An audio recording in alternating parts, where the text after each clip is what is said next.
Hi everybody, welcome to the channel. This is Megan Campbell from Turquoise Sky Custom Spirits. You might see some dogs pop in depending on how they feel. The tan one is Estrella, the black and white one is Paranel. We'll see if we can find them before the show is over, if they don't decide to make an appearance. So today I wanted to take a minute and talk about the state of the industry as a whole. So when you open any kind of business, it's really important to know what's happening in that industry. So in that vein, I read Market Watch magazine. I get it every month. I'm pretty sure it's free for you to get it yourself if you're in the industry. There's a lot of advertising, so I assume that's how they make their money, is people pay to be in this. But it does have a lot of really good insights, and there's a couple of things in particular that I wanted to point out that kind of give you some insight into how I think about what I'm doing and how we make plans to move forward. So while I find the page that I'm looking for, real quick, I'm from Turquoise Sky Custom Spirits. We are a small distillery in Phoenix, Arizona that specializes in creating unique, customized vodka and bourbon with your name on it and your label and your flavor inside, which is the real big selling point, in small batches. So bars, restaurants, or you as an individual can have your own flavor in as little as 24 bottles. So the first one that jumped out at me, this was making me laugh. So I was reading this the other day. I was at the bowling alley. My husband was in a tournament and I was just like, okay, I'll get some time in. And so I'm sitting there, and I live in West Phoenix, where when you say neighborhood bar, it means the good old boys are hanging out. Like, there's some pool tables. You know, if you ask for a cocktail, they're like, okay, do you want, like a highball? Like, is that what you're asking for? So this little article, this is a piece where they talk about the new openings, and it doesn't usually matter to me because they're not usually talking about something opening in Arizona. So this is Miami. A local restaurateur unveils a new neighborhood bar concept. So it's the South Florida hospitality firm, the Graspa Group, which operates a couple Italian accented concepts. And I am going through this a little quicker. Unveiled the Canvas Bar in April, a relaxed bar and dining spot adjacent to their tiki bar. It aims to be a neighborhood destination and adult entertainment space. So that's why I was like, okay, it's a neighborhood bar. How cool. So then they go on to talk about it. The venue's bar offers a wide array of familiar drinks, including a Tito's-based Lychee Martini or a Kettle One espresso martini. So right off the bat, Lychee Martini in a neighborhood bar is like, wait, what? We're in a different neighborhood, I think. And then they say they've got spritzes, craft beers, no big deal. The Canvas's bar's food menu spans from upscale appetizers like tuna tartare tacos and pulled pork bao buns to full entrees like lasagna and grilled octopus. It also has a gaming space with pool table, necessary, video games, okay. And then they also have, let's see, they made something about foosball, and they have a foosball table. So right off the bat, I was just cracking up reading that because it's just not the same neighborhood. But it does give me, as a producer, an idea of what other people consider a neighborhood bar. So if someone came to me, right, like we're on the cusp of starting our distribution. And if they came to me and they said, hey, we're looking for something for a neighborhood bar, I would probably say, okay, let's do, something straightforward, a lemon vodka, or, okay, we really want to have a bourbon. Okay, well, cinnamon bourbon, or something weird like peanut butter bourbon's really making a lot of headway in that space. So maybe we can do something on the weird side like that, where you can go, okay, we're doing shots and mixers, and it's something that people are going to hear about and ask about. But that's my perspective. That's me thinking about the neighborhood bar in my neighborhood. But it's not even really accurate, because if you said, hey, we're opening a neighborhood bar in the West Valley, I would say, okay, I know what you're talking about. If you're saying, hey, I'm opening a neighborhood bar in downtown Phoenix, I would just have a lot more questions for you, because I would understand intuitively that that's not the same neighborhood bar. You know, in downtown Phoenix, a bar isn't just one thing, it's a dozen things. It's got to also be a sports venue, and also, like, you know, the original butcher's house in Phoenix. Like, it's just weird. It always has to be multiple things. And so it's important for me to keep my mind open, and articles like this help me do that by pointing out, hey, you know, you say neighborhood bar, that just means different things to different people. Let's see, what else jumped out at me? There is, not that it matters, but Whistlepig just released something called the Badonkadonk with extra, like, artistful O's. That just really made me laugh. I really love it when the big producers are like, fuck it, we're still 10-year-olds. Let's just let it out. We're all adults. We can make adult jokes. Let's see. Someone released a rum called Burning Mast that's just a really badass name. I love watching for cool names. Oh, there's been a big uptick in the kind of stuff that I'm doing, where it's like ready to drink, but not necessarily in the cans, which I'm still totally salty about. So back when 3 Sheets, who am I thinking of? Oh, well, basically, like, when there was one canned cocktail on the market, the distillery I was working at in North Peoria was seriously considering getting their own canning line and doing canned cocktails. And I was the one that was in charge of that plan. And so we had a whole plan. I was going to make this drink called River Water. That was a canned Long Island iced tea that we could market specifically for summer times in Arizona for going down the river, and then obviously grow from there. But I'm totally over it. It was, 12 years ago, and I'm totally over it. But that kind of thing is still going strong. The canned cocktail markets are huge, and the bottled cocktail markets are doing pretty well.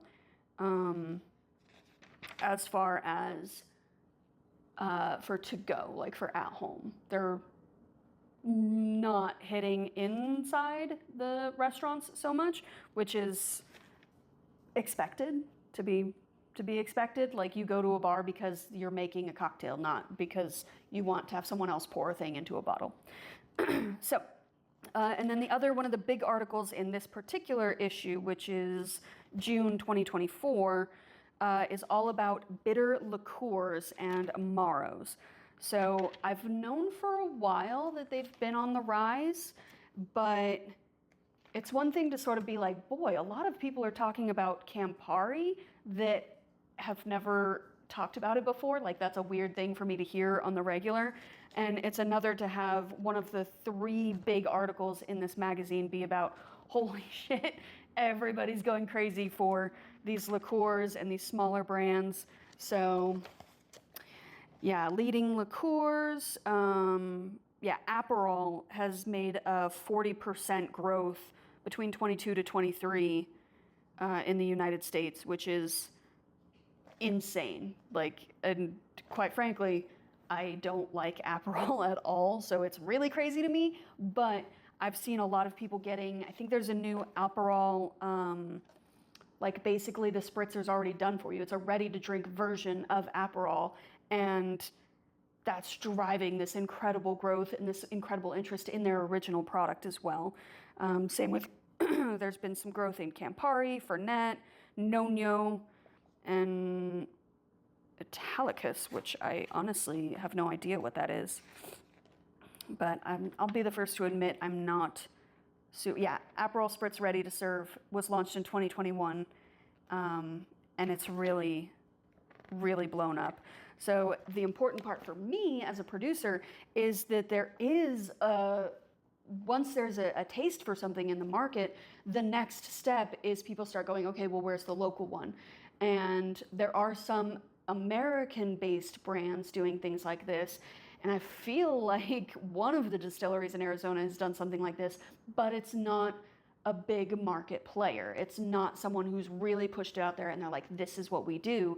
So that is, in my mind, as a producer, a potential avenue, because I know most of the things I do, you know, are bottled old fashioned or, you know, our mulberry mint and lime. The idea is either you drink it by itself, you know, on the rocks, or you mix it with one thing. You know, I put my honey and lemon bourbon in my iced tea, or I put the mulberry mint and lime in a lemon soda. Like, that's it. That's how I do a lot of my stuff, but that's not going to make it into bars and restaurants as well. They want something that's more intense and that can be used in more varieties. So that got me thinking about, okay, what potential bitters or amaros could I put out there? What could I use to make it very Arizona based? What would that labeling look like? And now that I have that idea, I can take that idea to my prospective distributor and say, hey, do you guys see the market for this as well? And kind of work with other experts in the industry to make sure that we're on the same page. Oh, and it's absolutely gorgeous. The labeling on this one, I will have to send out for get special bottles if we do that, because it is competitive. Yeah, the ready to drink segment is just blowing up. Cutwater, that's what it was. So Cutwater Spirits used to be, so that was one of the original, you probably recognize their branding.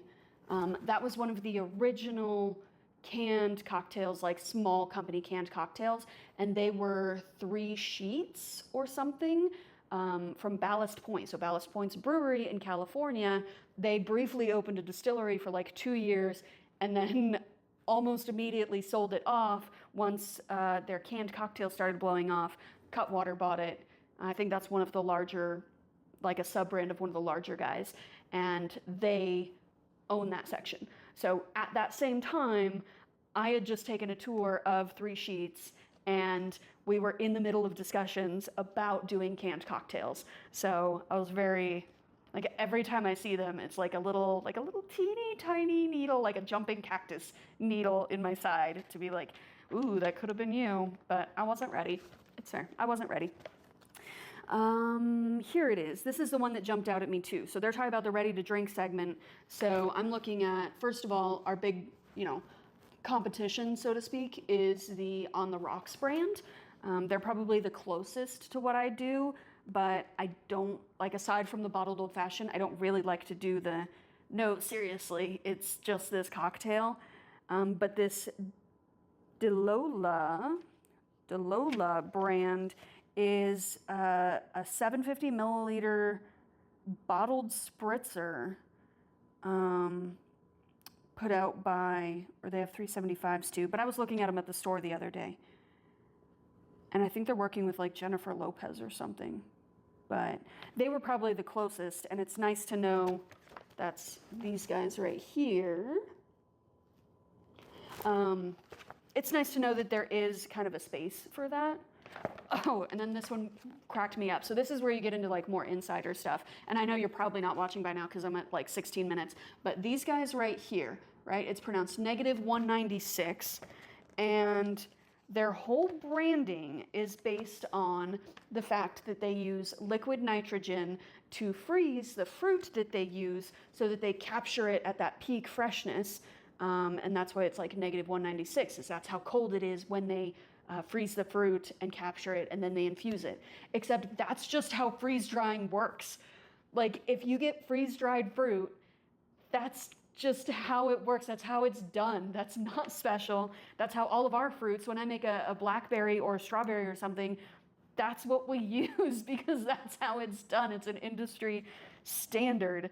So it's like you either use fresh fruit, which is a huge pain in the ass and not the best way to get the fruit flavor, or you do this, or you use chemical flavorings. So I don't know, that just made me laugh. I was like sitting there in the bowling alley and like, wait, what? this is special. Like, what is wrong with you?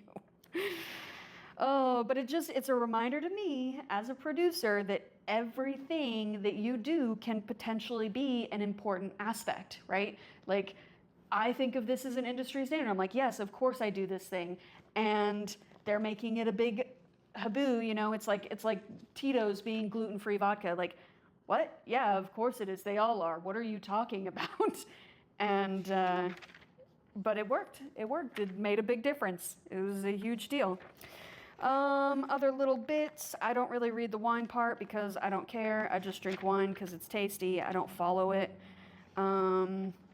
There's a lot of stuff about how the liquor, like there's a lot of cross pulling now. You know, bourbon's not just competing with bourbon, it's competing with wine and beer to try to pull people in. That's kind of that ready to drink category. Tiki's kind of on the out. Personally, tiki drives me up the fucking wall because it's way too much work. Mezcal is kind of seeing a dip. I think that was super predictable, but you know, what do I know? It hits the overlap between tequila drinkers and scotch drinkers, which I don't think is a huge overlap. And just, you're not going to have infinite growth on something that weird and intense. Kyliejenner launched a ready-to-drink brand. Jayz invests in a brand that I heard about for the first time 3 days before I read this. So obviously they're doing something good. And Skrewball is starting a new advertising campaign, so I assume we're going to be seeing more of that. So yeah, that's what we're up to. This video is longer than it probably should be, but who cares? That's not my problem. Yeah, so thanks for watching. My name is Megan. This has been Turquoise Sky Custom Spirits. I hope this was interesting and informative to you, and I look forward to doing this again next time I have something interesting and informative to tell you about.